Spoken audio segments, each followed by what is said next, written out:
Қайырлы күн ағайын. Міне бүгін бір топ қарағандылық белсенді азаматтар жиналып, қазіргі еліміздегі жүргізіп жатқан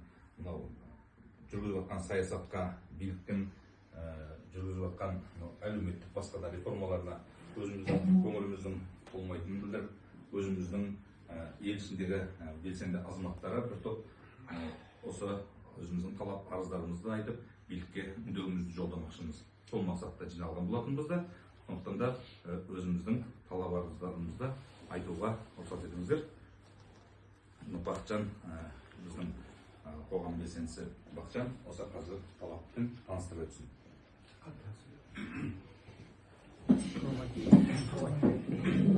Қарағанды облысының қоғам белсенділері және жергілікті халықтың атынан Қазақстан Республикасының президенті Қасым-Жомарт Тоқаевқа талап.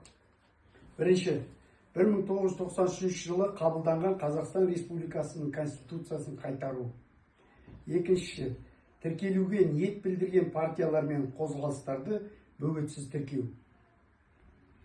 Үшінші, Қазақстанның өндірістік стратегиялық маңызы бар нысандары мен пайдалы кен орындарын шет елдің қарамағына жалға беру немесе олардың тиісті салада жұмыс атқаратын компанияларына сатуға тыйым салынсын.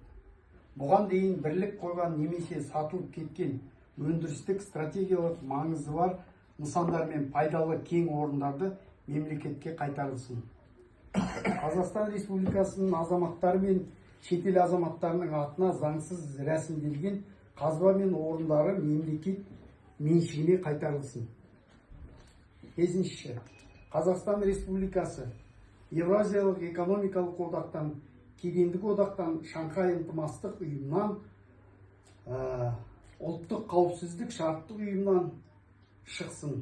Алтыншы, егіндік, жайылымдық, шабындық жерлер жалға тек қана Қазақстан Республикасының тума азаматтарына ғана берілсін.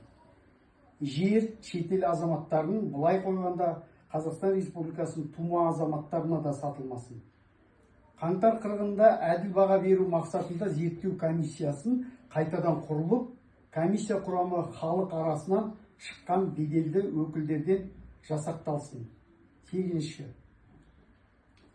барлық саяси тұтқындар босатылсын.